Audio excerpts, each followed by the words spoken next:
This is what freeloaders eat, old man. My son handed me a bowl of dog food at my 70th birthday dinner in front of 20 guests. That night I packed my bags and disappeared. What I did next made him and his girlfriend cry and beg for forgiveness. You won't believe what happened next. Before we continue, please subscribe to the channel and hit that notification bell. This is my story of justice served cold. The sound of laughter drifted up through the floor vents. I opened my eyes to the dim light of my bedroom, disoriented. The digital clock on my nightstand glowed 7:15 p.m., Saturday evening. My birthday. I'd fallen asleep at my desk after lunch, exhausted from preparing food all morning, assuming someone would call me when dinner started. But dinner had clearly started without me. I swung my legs off the bed and stood, straightening my cardigan, running a hand through my gray hair. The voices grew louder as I approached my bedroom door. Multiple voices. Not just my son Derek and his girlfriend Vanessa. Guests. They'd invited guests to my own birthday dinner without telling me. I descended the stairs slowly, each step accompanied by the crescendo of celebration below. Through the archway, I could see into the dining room. The table was packed. 20 people. Maybe more. Plates loaded with the roast beef I'd spent 3 hours preparing. The scalloped potatoes. The Caesar salad. Wine glasses caught the light from the chandelier I'd installed 30 years ago when Caroline was still alive. Nobody noticed me at first. I stepped into the doorway. A woman in a red blouse, Mrs. Patterson from down the street, looked up mid-sentence and stopped talking. Then another guest noticed. Then another. The conversation died like someone had hit a mute button. "Derek," I said, keeping my voice steady. "Why didn't anyone call me down for dinner?" My son sat at the head of the table. My seat. Vanessa beside him in Caroline's chair. He glanced at her, then back at me. His expression held something I'd been trying not to see for months. Contempt. Vanessa giggled, covering her mouth with her hand. The one with the diamond bracelet I'd helped Derek buy for her last Christmas. Derek pushed back his chair. The legs scraped against the hardwood floor Caroline and I had refinished together in 1994. "Oh, sorry, Pops," he said, drawing out each word. "We totally forgot you were even here. You're so quiet these days, you know. Like a little mouse hiding upstairs." Several guests shifted uncomfortably. I recognized most of them. Derek's friends from his so-called tech startup, Vanessa's yoga instructor crowd, people who'd been eating my food and drinking my wine for the past 4 years. Derek walked past me toward the kitchen. I could hear him opening cabinets, rummaging. When he returned, he was carrying a metal dog bowl, the one we'd used for our golden retriever Buddy before he passed away 2 years ago. He set it down on the dining room table with a loud clank, right in front of an empty chair at the far end. Then he went back to the kitchen and returned with a can. Alpo beef chunks and gravy. The room went completely silent. Derek popped the can open with the electric opener. The mechanical whir was somehow deafening. He dumped the contents into Buddy's old bowl. Brown chunks of meat substitute splashed into the metal, some of the gravy splattering onto the white tablecloth Caroline had embroidered. He picked up the bowl and extended it toward me like a waiter presenting a dish at a 5-star restaurant. "Here you go, Pops. Your birthday dinner. Since you've been freeloading off us for 4 years, eating our food, living in our house, I figured you'd be used to eating like a dog by now." "Our house," he'd said. "Our house. The house I'd bought in 1982. The house I'd paid off in 2003. The house where I'd raised him alone after Caroline died of breast cancer when he was 12. The house that had my name on the title, not his." Vanessa laughed, loud and sharp. "Oh my God, Baba. That's perfect. That's literally perfect." She pulled out her phone and started recording. "Get this, everyone," she announced to the table. "This is Derek's dad. He's been living off us for 4 years. Eating our food, using our electricity, not paying rent. And Derek just gave him exactly what he deserves. Dog food for the freeloader." She was laughing so hard she could barely hold the phone steady. Other people at the table were laughing too now. Not everyone. Mrs. Patterson looked horrified. A man I didn't recognize was staring at his plate. But enough people were laughing. Enough people thought this was funny. Derek set the bowl down on the table with another clank. "Come on, Pops. Sit down and eat your birthday dinner. We even got you the good stuff. Prime cuts." More laughter. I stood there in the doorway, looking at my son. At the man I'd raised alone after Caroline died. The boy I'd worked 2 jobs to put through college. The man whose credit card debt I'd paid off 3 times. The man whose failed business ventures I'd funded with my retirement savings. The man I'd let move back into my house 4 years ago when his startup collapsed, along with his girlfriend who'd never worked a day in her life. I looked at the bowl of dog food, at the gravy dripping onto Caroline's tablecloth, at the phone recording me, at the 20 people waiting to see what I would do. And something inside me, something that had been bending for 4 years, finally snapped. Not broke, snapped. Like a rubber band pulled too tight, releasing all its stored energy at once. I turned around and walked back upstairs. Behind me, I heard Derek's voice. "Oh, come on, Pops. Don't be like that. We're just having fun. Can't you take a joke?" Vanessa's voice, shrill and mocking. "He's so sensitive. God, what a baby." More laughter. I closed my bedroom door and locked it. Sat on the edge of my bed, hands shaking. Not from fear. From rage. from clarity, from the sudden, crystalline understanding that I had allowed this. I had enabled this. I had taught my son, through 4 years of silence and acceptance, that he could treat me this way, that there would be no consequences, that I would always be there, always provide, always forgive. I pulled out my phone and called Jim Richardson. He answered on the second ring. "Robert, happy birthday." "I'm leaving," I said. "Tonight. I need a place to stay for a few days. Can I come to yours?" There was a pause. "What happened?" "I'll tell you when I get there." "Can I come or not?" "Of course you can come." "Are you okay?" "Not yet, but I will be." I packed a single suitcase, clothes for a week, my medications, my laptop, my wallet, Caroline's wedding ring, which I kept in a box on my dresser. I took the framed photo of Caroline and me from our 25th anniversary. The one where we're standing in front of the house, her arms around my waist, both of us grinning like idiots because we'd just finished painting the whole exterior ourselves. I left everything else. Downstairs, the party was still going. I could hear music now. Someone had put on Spotify. The bass thumped through the floor. I walked down the stairs with my suitcase. Nobody noticed at first. Then Derek saw me. "Where are you going?" "Away." "What do you mean, away?" "It's your house. You can't just leave. Watch me." I headed for the front door. Derek followed me. Vanessa right behind him. "Dad, come on. You're being ridiculous." "It was a joke. We were just messing around." "A joke requires humor," I said, opening the front door. "What you did was cruel. And I'm done." "Done with what?" "With you. With this. With pretending that what you've been doing to me for 4 years is normal or acceptable or something I have to tolerate because you're my son." His face changed. The smirk disappeared, replaced by something that looked almost like fear. "Wait, you can't just leave. This is your house." "Yes, it is. My house. Not yours. And when I come back, if I come back, things are going to be very different." "Dad, you're overreacting." "Am I?" "Tell me, Derek, in the last 4 years, how much rent have you paid me?" "That's not fair. We had an arrangement." "What arrangement?" "You said we could stay here while we got back on our feet." "I said you could stay here for 6 months. It's been 4 years. We're still getting back on our feet. On my dime. Eating my food. Using my electricity and water and internet. Running up my credit cards. Taking advantage of my kindness while treating me like garbage in my own home. That stops now." Vanessa stepped forward, her phone still recording. "This is so typical. Old people always play the victim. We've been taking care of you. Cooking for you. Cleaning for you. I do all the cooking. I do all the cleaning. What exactly have you been taking care of? We keep you company. We make sure you're not lonely. I'd rather be lonely than humiliated." I walked out the door. Derek followed me onto the porch. "If you leave now, don't bother coming back." I stopped at my car, opened the trunk, put my suitcase inside. Turned to look at him, noted it. I said, "Dad, I'm serious." "So am I." I got in my car and drove away. In my rearview mirror, I could see Derek and Vanessa standing on the porch, backlit by the warm light from inside. The house I'd built, the home I'd made with Caroline, the place where I'd raised our son to be a better man than this. I didn't cry. Not yet.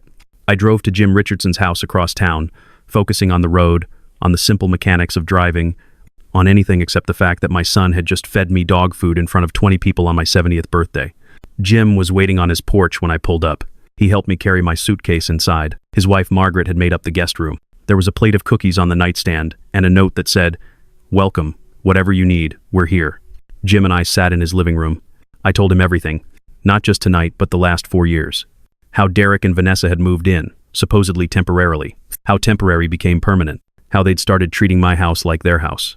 How Derek had added himself to my credit cards for emergencies. How those emergencies turned into daily expenses. How I'd wake up to find bills I didn't recognize. How I'd started cooking all their meals because Vanessa said she had dietary restrictions. How Derek had stopped looking for work because he was focused on his next big idea.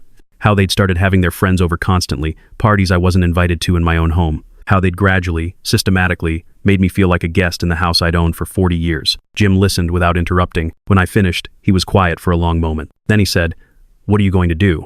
"I don't know yet, but I know what I'm not going to do. I'm not going back until I have a plan. And I'm not going to let them do this to me anymore." "You need a lawyer," Jim said. "I know a good one. Her name is Patricia Walsh. She specializes in elder law, family disputes, financial abuse. Let me call her tomorrow." "Is it really abuse if I let it happen?" "Robert," Jim said gently, "letting something happen doesn't make it not abuse.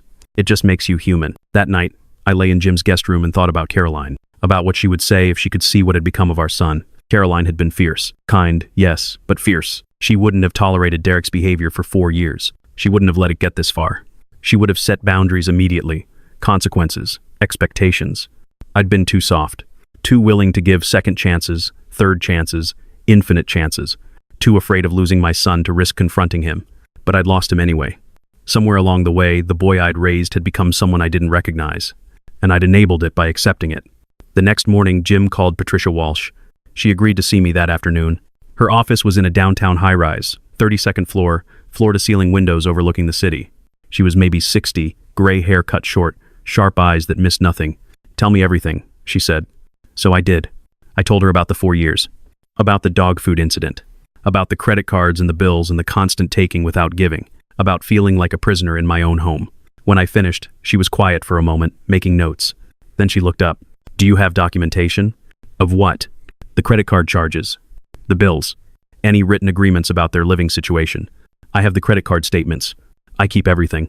I'm an accountant, or I was before I retired. I document everything." "Good," Patricia said. "That's very good. How much do you estimate they've cost you over 4 years?" I did some rough math in my head. Rent they didn't pay, utilities, food, credit card charges. Maybe 80,000. Probably more. We need exact numbers. Go home when they're not there. Gather all your financial documents, credit card statements, utility bills, everything. Bring them to me. We'll calculate the actual cost. I can't go home. Derek said if I left, I shouldn't come back. "It's your house, Robert. Legally, you have every right to enter it, and he has no right to exclude you." "When does he usually leave the house?" "He and Vanessa usually go out for brunch on Sundays around 11. They're gone for hours. Then we go Sunday morning. I'll come with you. We'll get your documents and anything else you need." That Sunday, Patricia and I drove to my house. Derek's car was gone. I used my key to open the front door. The house smelled like stale beer and weed. The living room was trashed. Empty bottles on every surface. Pizza boxes stacked on the coffee table. Someone had spilled red wine on Caroline's cream-colored couch and not bothered to clean it. The dining room was worse. The table was covered in dirty dishes. My good china, the set Caroline had inherited from her mother, was stacked haphazardly. Several pieces were chipped. The white tablecloth, the one Caroline had embroidered, was still on the table, now stained with gravy and wine and what looked like pizza sauce. I felt sick. Patricia put a hand on my shoulder. "Document everything. Take photos. Then get your paperwork and let's go." I took photos of every room. The mess, the damage, the casual disrespect evident in every corner. Then I went to my bedroom, which they'd apparently been using as a storage room.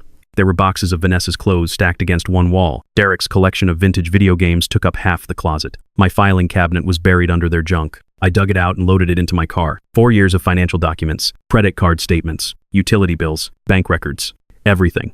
As we were leaving, I stopped in the kitchen, opened the cabinet where I kept my mother's china teacups, the ones she'd brought from England in 1952. They were gone, replaced with Vanessa's collection of protest signs and Derek's beer stein collection. My mother's teacups, family heirlooms, irreplaceable, gone. I found them later, in a box in the garage, mixed with recycling. 3 were broken. Back at Patricia's office, we spread out the documents on her conference table. She brought in a paralegal. They spent 3 hours going through everything, entering data into a spreadsheet, categorizing expenses. Credit card charges, restaurants, bars, clothing stores, electronics, streaming services, gym memberships, concert tickets. Things Derek and Vanessa had charged to my cards over 4 years. Utilities. My electric bill had doubled since they moved in. Water usage had tripled. Internet had been upgraded to the premium package without my knowledge. Food. I'd been buying groceries for 3 people on my fixed income. Specialty items for Vanessa's diet restrictions. Expensive cuts of meat Derek insisted on. Organic everything. Rent they hadn't paid. Fair market rent for a 3-bedroom house in our neighborhood was $1,800 a month, times 48 months. Maintenance and repairs. Damage to the house that I'd had to pay to fix. The broken dishwasher.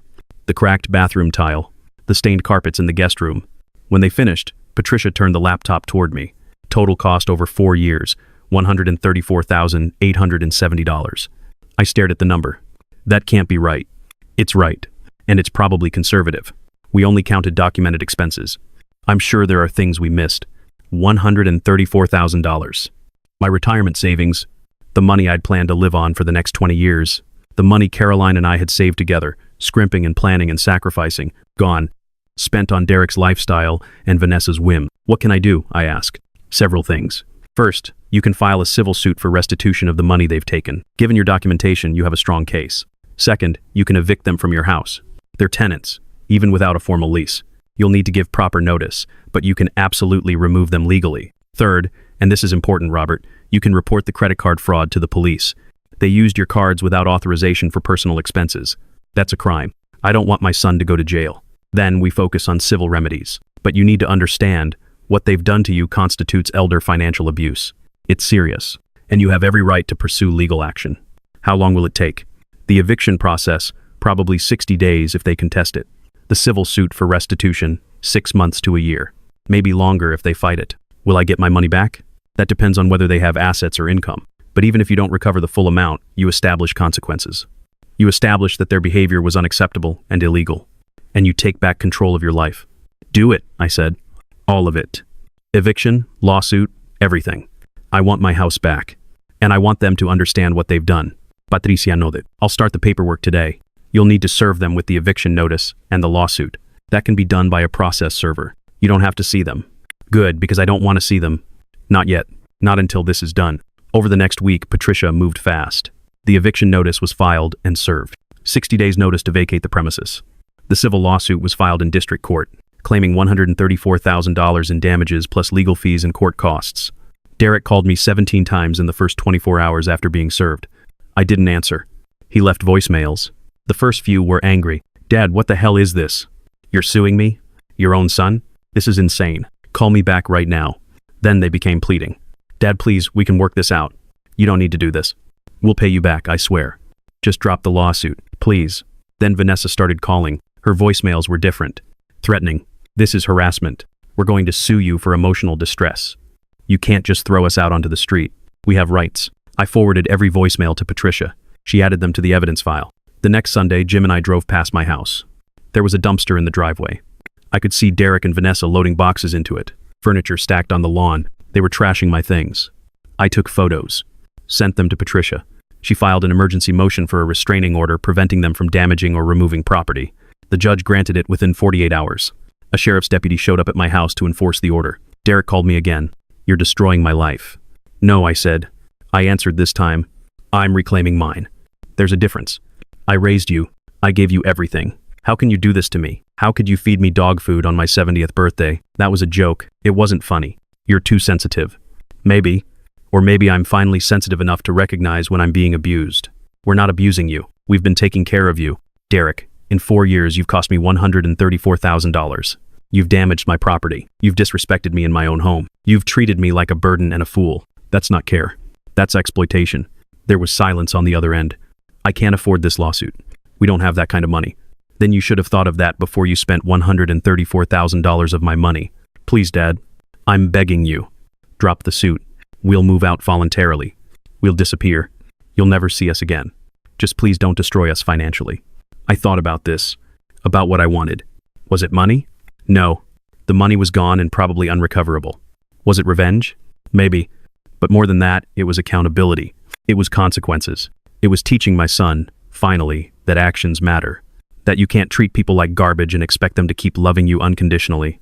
Patricia will send you a formal settlement offer, I said. If you accept it, I'll consider adjusting the terms. If you fight it, I'll pursue every legal option available to me. The choice is yours. I hung up. 3 days later, Patricia called. Their attorney reached out. They want to settle. What are they offering? To vacate the property within 2 weeks. No contest. To pay $2,000 in restitution immediately, which is apparently all they have access to. And to agree to a payment plan for the remaining balance. What kind of payment plan? $500 a month for the next 20 years. No. Robert, $500 a month. They're offering me $500 a month after they stole $134,000. That's insulting. It's what they can afford. Derek got a job at a call center. Vanessa's working retail. Between them, they're making about $4,000 a month. $500 is probably the maximum they can sustain. Then they should have thought of that before they lived like millionaires on my retirement savings. Counteroffer. I cut you off. What do you want? I thought about it. About what would actually matter. Not the money. I'd never get all of it back. But the principle. The acknowledgement. The consequences that would follow them for years. 3 options, I said. Option 1. They vacate immediately and sign over everything they own of value to me. Cars, electronics, jewelry, everything. I'll sell it and apply it to the debt. They start over with nothing, just like they left me with nothing. Remaining balance is forgiven. Patricia was quiet for a moment. That's harsh. It's also fair. Option 2. They vacate within 2 weeks. They sign a restitution agreement for $134,000, payable at $800 per month for the next 14 years. Any missed payment triggers immediate legal action, including wage garnishment. I can't do 14 years on their income. $700 is probably the max. $800 or option 1. Their choice. And option 3? They refuse everything, and I pursue full legal action. Criminal charges for credit card fraud. Civil suit for the full amount plus legal fees. Eviction with prejudice. I make this as painful and public as possible. You're playing hardball. I played nice for 4 years. It got me dog food on my birthday. I'm done playing nice. Patricia presented the options to Derek's attorney. 6 days later, they accepted option 2. $800 a month for 14 years. Total repayment of $134,400. They'd be paying me until Derek was 50 years old. 14 years of consequences for 4 years of exploitation. The paperwork was finalized on a Tuesday. Derek and Vanessa vacated the house that Friday. I waited until Sunday to go back. Jim came with me. The house was empty. They'd taken all their belongings, which was fine. But they'd also taken some of mine. The television from the living room. My good tools from the garage. Caroline's jewelry box from the bedroom. I documented everything. Sent fotos to Patricia. She added it to the violations list. Within a week, the television was returned. The tools were returned. The jewelry box was gone, probably sold, but Derek's attorney sent a check for $500 as compensation. I didn't cash it. I saved it as evidence in case they violated the payment agreement. The house needed work. Jim helped me clean. We spent 3 days washing walls, scrubbing floors, repairing damage. I had the locks changed, installed a security system, replaced the stained furniture, threw out anything that reminded me of the last 4 years. The first payment arrived on the 15th of the next month. $800 wire transfer from Derek to my account. I didn't spend it. I put it in a separate savings account. Every month another $800 would come, and every month I'd put it away. I wasn't sure what I'd do with it yet. Maybe eventually I'd use it for something meaningful. A scholarship in Caroline's name. A donation to cancer research. Something that would turn their theft into something good.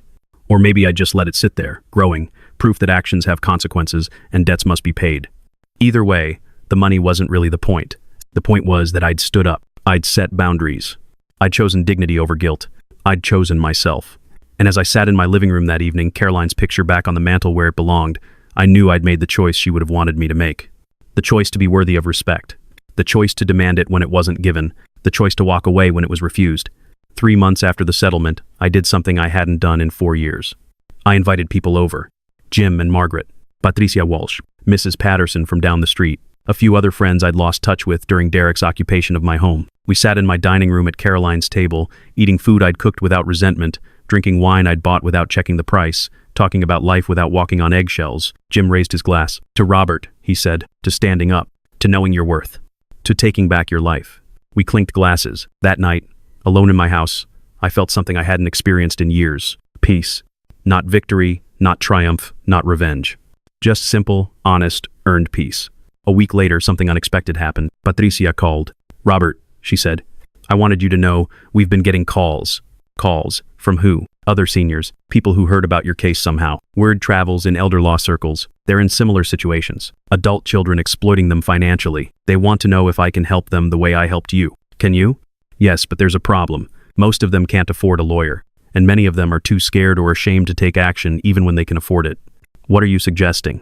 I'm suggesting we do something about it. You have a story that needs to be told. Not just for revenge or vindication, but to help other people who are suffering in silence. Would you be willing to share it? I thought about this. About the shame I'd felt. About the years I'd suffered in silence, thinking I was alone. About how much I wished someone had told me earlier that this wasn't normal, wasn't acceptable, wasn't something I had to endure. Yes, I said. If it helps someone else, yes. Patricia helped me write it all down. Not just the facts, but the feelings. The gradual erosion of dignity. The confusion about where normal parenting ended and exploitation began. The guilt that made me question whether I had any right to complain. The fear of losing my son versus the reality that I'd already lost him. She titled it, Protecting Yourself from Family Financial Abuse, A Survivor's Guide. We made copies and distributed them to senior centers across the city. Within a month, I'd received dozens of calls and emails, people thanking me for sharing, people telling me their own stories, people asking for advice on how to set boundaries with adult children who were taking advantage. I started meeting with them, just coffee at first, informal conversations. But it grew. Jim suggested we form a support group. Patricia offered to provide legal information sessions. Margaret volunteered to facilitate. Within 6 months, we had 30 regular members. Seniors who were dealing with financial exploitation by family members. We called it the Dignity Project. We met twice a month. We shared stories, resources, strategies. Patricia gave presentations on legal rights and protections. We brought in financial advisors to talk about protecting assets. We brought in therapists to talk about setting boundaries without guilt. And we helped each other understand that we weren't alone, We weren't crazy, and we weren't bad parents for refusing to be exploited. A year after the dog food incident, I received a letter. Not from Derek. From Vanessa. She'd left Derek 6 months earlier. She wanted to apologize. The letter was 3 pages long. Handwritten. She explained that she'd been in a bad place when she met Derek. That she'd been enabling his worst behaviors because she was afraid of being alone. That watching him treat me the way he did had gradually made her realize she was becoming someone she didn't want to be. She'd started therapy. She'd gotten a better job. She'd moved out and was living on her own for the first time in her adult life. She couldn't undo what she'd done, she wrote. But she wanted me to know that she was sorry, that she understood now how wrong it had been, that she hoped someday I might be able to forgive her. I read the letter 3 times. Then I wrote back. I didn't forgive her. Not yet. Maybe not ever. But I acknowledged her apology. I told her I hoped she continued therapy and continued growing, and I wished her well. It was more than I could offer Derek. Derek hadn't apologized. Derek had sent exactly 3 communications in the past year. The first was angry, accusing me of ruining his life. The second was manipulative, reminding me of all the good times we'd had when he was young. The third was a payment confirmation each month, exactly $800. Never a penny more, never early, never late, just the minimum required by the settlement agreement. No words. No acknowledgement. Just money. I didn't respond to any of them. What would I say? That I missed him? I didn't miss the man he'd become. That I forgave him? I didn't. Not yet. Maybe not ever. That I wanted a relationship? I wanted the son I'd raised, the boy who'd cried when Buddy died, who'd helped me plant Caroline's memorial garden, who'd once told me I was his hero. That boy was gone. In his place was a man who'd fed me dog food and called me a freeloader.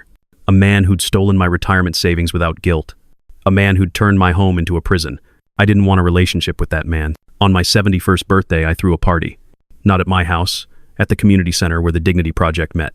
I invited everyone from the group, Jim and Margaret, Patricia and her husband, Mrs. Patterson and her bridge club. 40 people showed up. We had a potluck dinner, everyone bringing their favorite dish. We had music, dancing, laughter. We had speeches, people sharing how the support group had helped them. And we had cake, a huge sheet cake with 71 candles and the words, "To Robert who chose dignity." When they sang happy birthday, I cried. Not sad tears. Happy tears. Grateful tears. Tears for the life I'd reclaimed. That night, back in my house, I sat in Caroline's favorite chair and looked at her picture. I'd made it, I told her. I'd survived. Not just survived, I'd rebuilt. I'd found purpose in helping others.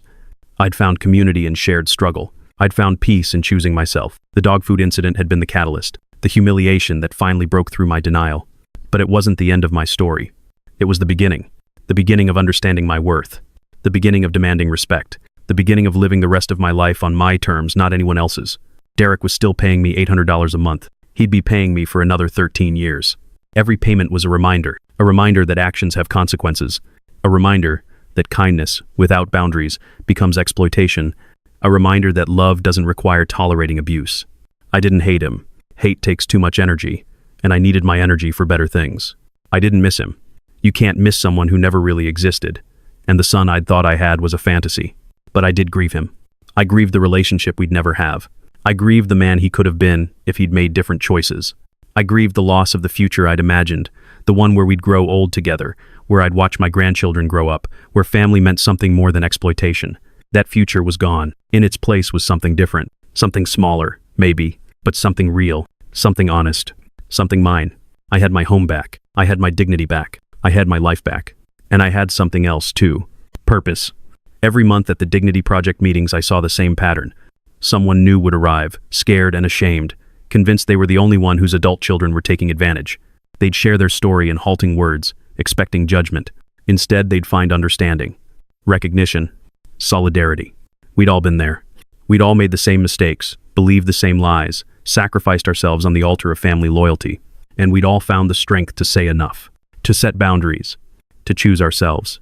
Watching them transform, watching them reclaim their lives, was worth more than any amount of money Derek could repay. It gave meaning to my suffering. It turned my humiliation into their hope. One evening, 2 years after the dog food incident, Patricia called. "Robert, I wanted to tell you before you see it in the news. Derek filed for bankruptcy." My first thought was about the payments. Does that mean he stops paying me? No. The restitution agreement isn't dischargeable in bankruptcy. He still owes you. But he's claiming he can't afford the $800 a month anymore. His attorney is petitioning the court to reduce it to $400. What are our options? We can fight it. Show that he has the ability to earn more if he tries. Or we can accept it and extend the payment period to compensate. Neither option will get you more money faster. Accept the reduction, I said. Are you sure? I'm sure. The money was never really the point. The point was consequences. And Derek living with this debt for potentially the next 26 years at $400 a month is actually a longer consequence than 14 years at $800. He'll be 61 years old before he's done paying me back. Patricia was quiet for a moment. You've really let this go, haven't you? Let what go? The anger, the bitterness, the need for revenge. Not let it go, I said. Transformed it. I could spend the rest of my life bitter about what Derek did to me, or I could spend it helping other people avoid the same fate. One of those options gives him power over me forever. The other one takes my power back. You're a wise man, Robert Mitchell. No, I said. I'm just a man who learned a very expensive lesson and decided to make it count for something. The bankruptcy went through. The payments dropped to $400 a month. I put each one in the scholarship fund I'd established in Caroline's name. So far, it had funded 3 full-ride scholarships for nursing students. Caroline would have loved that. She'd always wanted to be a nurse, but never had the chance. Now, because of what Derek had taken from us, 3 young women were getting the education Caroline never got. Somehow, that felt like justice. Not revenge, not vindication, but justice. Turning something ugly into something beautiful. On my 73rd birthday, I received an unexpected visitor. I was in my garden, the one Caroline and I had planted together 40 years ago, when a car pulled up in front of my house. A young woman got out.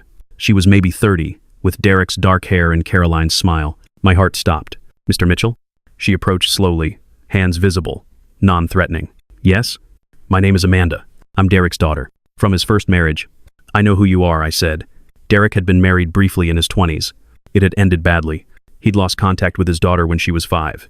I hadn't seen her since she was a child. I know this is unexpected, she said. And if you want me to leave, I will. But I wanted to meet you. To talk to you, if you're willing. Why? Because my father is an idiot who threw away the best thing he had. And I wanted to make sure you knew that not all of his children are like him. We sat in the garden. She told me her story. How her mother had raised her alone. How Derek had paid child support but never called, never visited, never tried to be part of her life. How she'd tracked him down 3 years ago, hoping to build a relationship, only to discover he was exactly as self-centered as her mother had warned. How she'd heard about what happened at my birthday party through Derek's ex-girlfriend Vanessa, who Amanda had befriended. How she'd been horrified by what he'd done to me. I just wanted you to know, she said, that I'm sorry. Sorry for what? For him. For what he's become. My mother says he was always like this, but I've met enough of his old friends to know he wasn't. Something broke in him. And it wasn't your fault. I felt tears prick my eyes. Thank you, I said. You didn't need to come here, but thank you. She smiled. Actually, I had another reason. Vanessa told me about the Dignity Project, about what you're doing to help seniors who are being exploited by family. I work for a nonprofit that advocates for elder rights. We'd like to partner with you, if you're interested. Help you expand the program, maybe even take it national. Over the next year, that's exactly what we did. The Dignity Project became a registered nonprofit. Amanda helped us secure grants and funding. We expanded to 5 cities, then 10, then 20. We created an online community where seniors from around the country could share resources and support. We lobbied for stronger laws protecting elders from financial abuse. We trained social workers and lawyers and medical professionals to recognize the signs. We published a handbook based on my story and the stories of dozens of others. We saved lives. Not literally, maybe. But we saved people from the slow death of exploitation, from the erosion of dignity, from the isolation of thinking they were alone. Derek kept making his payments. $400 a month, like clockwork. I put every penny into the foundation. By my 75th birthday, his theft had funded 12 full scholarships, helped 300 seniors escape abusive situations, and established support groups in 42 cities. That was the legacy of the dog food incident. Not humiliation, not revenge, not even justice. Transformation. Taking the worst thing that ever happened to me and turning it into the best thing I ever did. I never saw Derek again. Sometimes I wondered about him. Whether he'd changed, whether he'd learned, whether he ever thought about what he'd done. But mostly, I didn't think about him at all. He was a chapter in my story, not the whole book. And I was busy writing the rest of it. On my 80th birthday, the Dignity Project threw me a party. 500 people showed up. Seniors from support groups across the country. Volunteers who donated their time. Lawyers who'd provided free legal services. The scholarship recipients, now nurses and teachers and social workers. Amanda and her family. Jim and Margaret. Patricia, now retired but still volunteering with the foundation. They presented me with a plaque. To Robert Mitchell, it read, who chose dignity over silence, who chose action over acceptance, who chose to transform pain into purpose. Thank you for showing us the way. I looked out at all those faces. People whose lives had changed because I'd refused to accept abuse. People who'd found strength in shared struggle. People who'd learned, as I had, that family doesn't have the right to destroy you, no matter how much you love them. This, I said, holding up the plaque, this is what happens when you decide you matter. When you decide your dignity is worth fighting for. When you decide that love without respect is just pretty packaging on an empty box. 10 years ago, my son handed me a bowl of dog food and called me a freeloader. It was the worst moment of my life. It was also the moment I finally woke up. I don't know where Derek is now. I don't know if he's happy, if he's changed, if he ever thinks about me. And I've made peace with not knowing. Because this, all of this is enough. This is more than enough. This is everything. That night, alone in my house, I sat in Caroline's chair and looked at her picture. I did good, I told her. Didn't I? In my heart, I heard her answer. You did better than good, my love. You turned cruelty into kindness. You turned theft into generosity. You turned humiliation into hope. You took the worst thing he could do to you and made it the best thing you ever did. I'm so proud of you. I smiled, wiped my eyes, and went to bed. My name is Robert Mitchell. I'm 80 years old. I live in Calgary, Alberta. 10 years ago, my son fed me dog food at my birthday party. Today, I run a national nonprofit that's helped thousands of seniors reclaim their dignity. That's what happens when you choose yourself. That's what happens when you refuse to accept abuse. That's what happens when you turn your pain into someone else's hope. And that's my story of justice served cold. Not cold with bitterness. Cold with clarity. Cold with purpose. Cold with the understanding that sometimes the best revenge is living well, helping others, and refusing to let cruelty have the last word. If you enjoyed this story, please like this video and subscribe. Share your thoughts in the comments below. Have you ever had to set boundaries with family? How did you handle it? Your story might help someone else who's struggling right now. Thank you for listening.